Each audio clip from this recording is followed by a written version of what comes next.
Kuskus pa sa itong anidoro.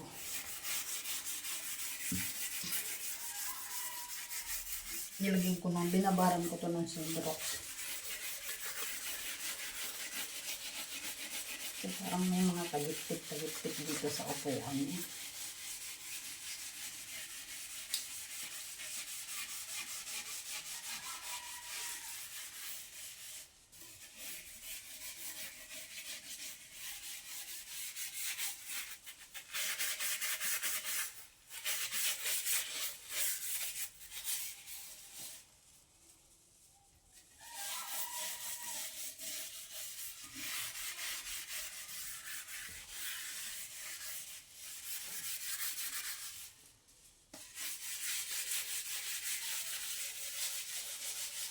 Stilol ang kinukuskus ko dito kasi hindi siya natatanggal pag yung basta brush na lang ng pang-anidoro na brush. Hindi siya natatanggal.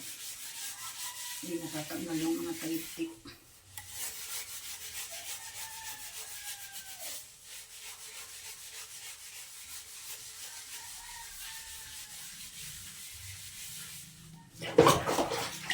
Ilagay ko na lang ng puti baga.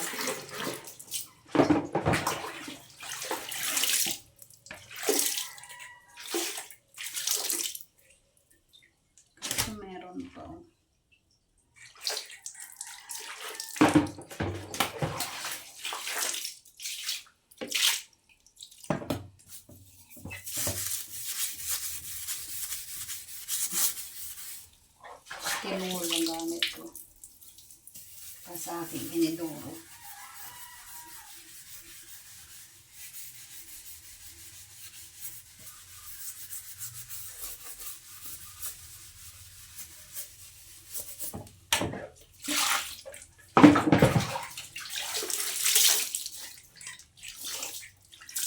Kasi parang ang sarap mag-CR pa. Malinis ang inidoro mo. Kung nakikita, tagitagip lagyan natin ulit. Kasi meron pa, nasi-CR pa naman ako. Kasi meron pa eh. Babad natin ng konti pa.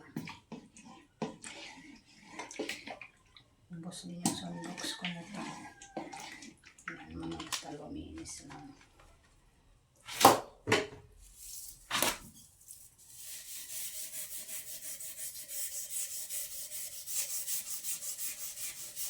Ditanggal talaga siya.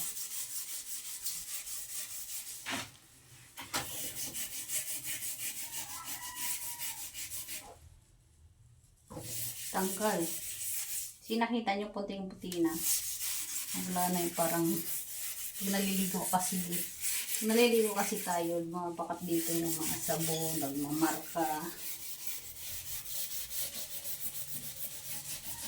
Tapos ano na siya, parang may mga mapa-mapa. Yan ang linis niya.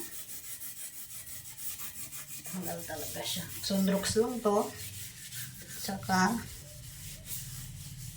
steel wool. Ano akong ibang ginagamit ni. Ibang moriatic nilalagay. Kasi yan natatanggal yung parang mga libag-libag sa anidoro na anigas. Pag gagamitan mo siya ng steel wool.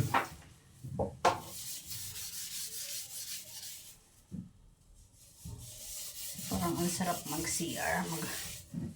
Sarap sa feeling. Pag mag-CR ka na, malinis.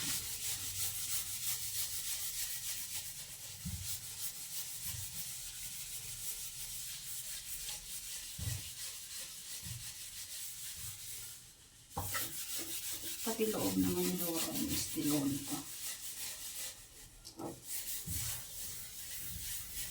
Naman dumadumi kasi ako lang naman gumagamit.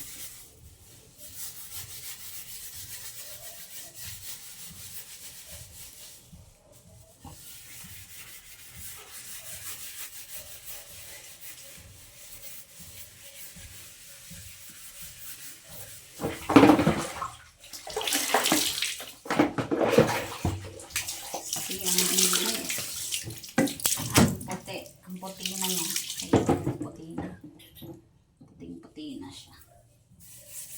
Ito lang ang aking sikreto guys. Sunrox lang at steel wool.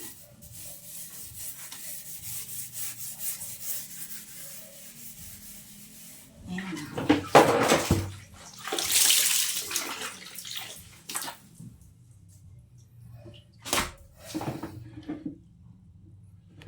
Ayan na, ang puti na. See? Ang puti.